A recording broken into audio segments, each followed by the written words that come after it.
I was born in Britain, but it wasn't until I was in my mid-30s that I was referred to as being a Westerner.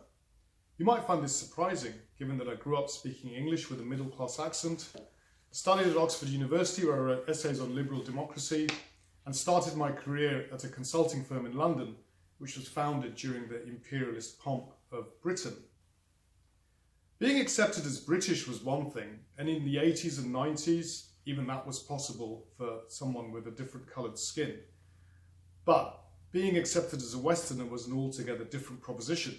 This was a question of values, and I didn't drink, I didn't party, I was an observant Muslim, I didn't say the Lord's Prayer when I was at school. I never felt as though I was really going to be one of us.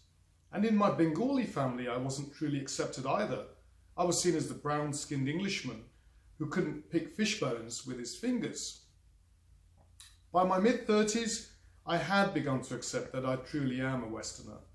But by then, life was different. It was just after 9/11 and the horrific attacks in London in 7/7/2005. And for Muslims in Western countries, it sort of became a bit of a suspicious existence in many ways. Certainly for me, who was traveling a lot and on airplanes and trains, I would find myself having suspicious looks and gazes, sometimes imagined and sometimes real. I was detained and interrogated in London and New York, Paris, Milan, Jersey, and many other places. And it was around this time, perhaps with not the best of timing, that I started to learn Arabic, mainly because I wanted to be closer to my faith and understand more about my own religion, which I hadn't been able to during my childhood. But it was during this period that I also began drafting border crossings, beginning to think much more about how is it that I dealt with some of the cultural challenges that I'd faced since childhood, and how I'd resisted perhaps falling into one camp or another from a cultural perspective, but actually beginning to deal with and accept the life of being in a bit of a cultural no man's land.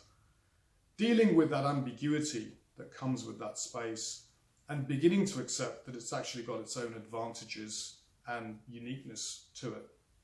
That's what made me write Border Crossings. It was the experiences of the life that led me to that and all of my travels through my career.